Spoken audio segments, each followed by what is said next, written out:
Welcome to Caricomp Insider, where high-tech facial recognition meets real-world intelligence.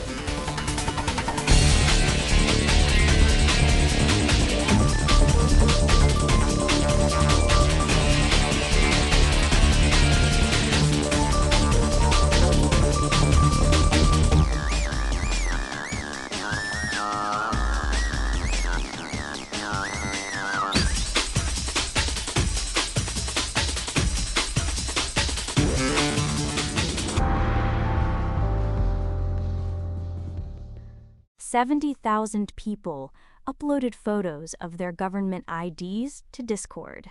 They weren't applying for a job or opening a bank account. They were just trying to prove they were 18. Those images sat with a third-party verification vendor until they were exposed in a breach. 70,000 driver's licenses, passports, and national ID cards leaked because a chat app asked users to appeal an age check error. If you've ever tapped Verify My Age on any platform, your documents may be sitting in a similar database right now. And if that thought makes your stomach tighten, good. That instinct is correct. But the fix isn't to panic. It's to understand why platforms collect far more information than they actually need, and to learn that a better path already exists. The question driving today's episode is simple.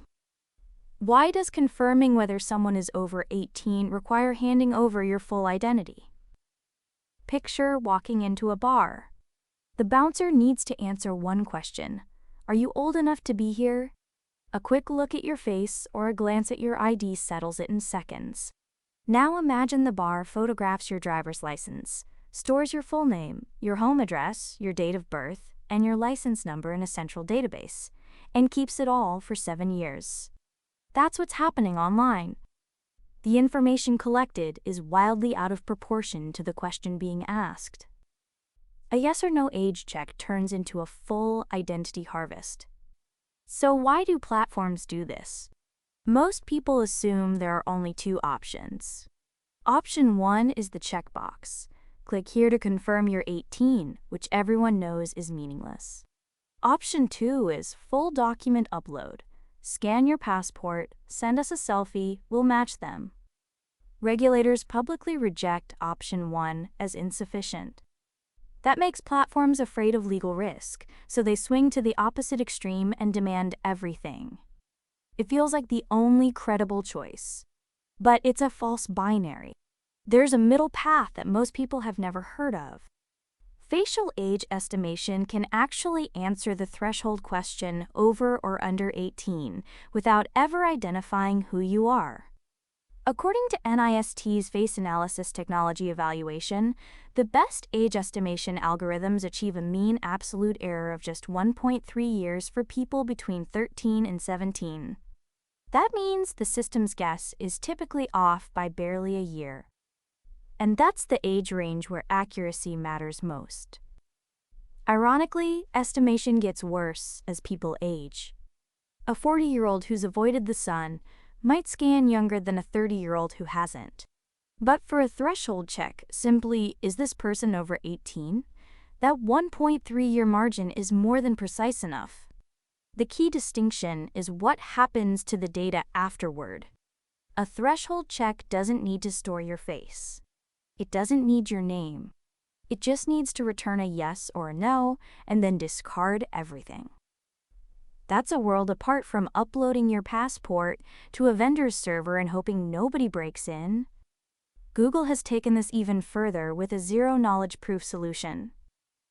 A trusted provider verifies your age on your own device. Your phone does the math locally. Then it issues a cryptographic token.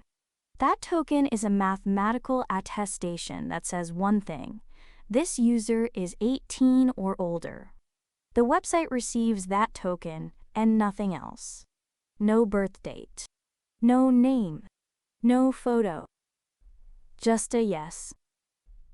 For anyone who's worried about their identity floating around the internet, this approach answers the age question without creating a trail that can be stolen. And theft is not hypothetical. When platforms outsource age verification to specialized vendors, they create concentrated repositories. A handful of companies end up holding scanned IDs and biometric templates for millions of users. One breach doesn't expose a few accounts. It exposes tens of thousands of identities simultaneously, exactly what happened with Discord. For professionals handling investigations or compliance, that concentration is a liability multiplier. For everyone else, it means the ID you uploaded to prove your age on one platform could surface in a data dump you never knew existed. Meanwhile, this industry is accelerating. The global age assurance market is projected to nearly double, from $5.7 billion in 2025 to $10.4 billion by 2029. Every dollar of that growth locks in infrastructure, centralized databases, vendor networks, retention policies. Once that architecture is built, it becomes permanent. According to an open letter signed by 438 security and privacy researchers across 32 countries, age verification mandates are technically impossible to get right, easy to circumvent, and likely to cause more harm than they prevent. The real danger isn't weak age checking. It's the permanent surveillance infrastructure that gets built in the name of protecting kids. The lesson underneath all of this isn't about age verification at all. It's about a principle. More data does not mean better verification. More data means more liability, more breach risk, and more exposure for the platform and for you. So, 3 things to carry with you. First, confirming someone's age only requires a yes or no, not a copy of their identity. Second, technology already exists to answer that question without collecting or storing anything personal. Third, every piece of data collected beyond what's needed isn't security. It's a future breach waiting to happen. Whether you're managing compliance for a company or just trying to sign up for an app, the smartest question is always the same. What's the absolute minimum needed to answer this one specific question? Full breakdowns in the show notes. Now you know something most people in this industry don't. Use it.